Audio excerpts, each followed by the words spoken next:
आरसा महानगर वार्ता। आईच्या धाडसाची आणि काळजाचा थरकाप उडवणारी एक मोठी बातमी नंदुरबारच्या शहादा तालुक्यातून समोर येते।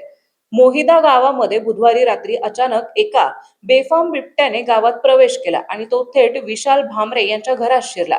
घरात 3 चिमुकली, मूल खाटेवर गाढ झोपलेली होती आणि त्याची आई वैशाली भामरे स्वयंपाकघरात काम करत होत्या। अचानक डोळ्यासमोर बिबट्या उभा राहिल्यावर वैशाली काही सेकंद सुन्न झाल्या, पण पुढच्या क्षणी मुलाच्या मायेपोटी त्यांनी कमालीची प्रसंगावधान राखला। कसलाही आवाज न करता त्यांनी झोपलेल्या मुलांना छातीशी कवटाळलं आणि बाहेर पळण्याचा प्रयत्न केला। त्याच वेळी बिबट्याने मागून त्यांच्या पाठीवर जोरदार पंजा मारला। पाठीचे लचके तोडले, पण पाठीवर बिबट्याचा जीवघेणा हल्ला होत असतानाही, असह्य वेदना होत असतानाही या माऊलीने मुलांची पकड सैल होऊ दिली नाही।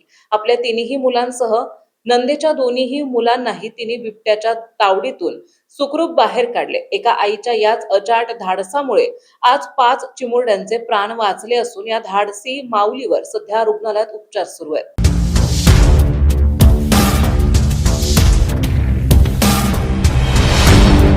तुमच्या शहराचा आरसा महानगर वार्ता।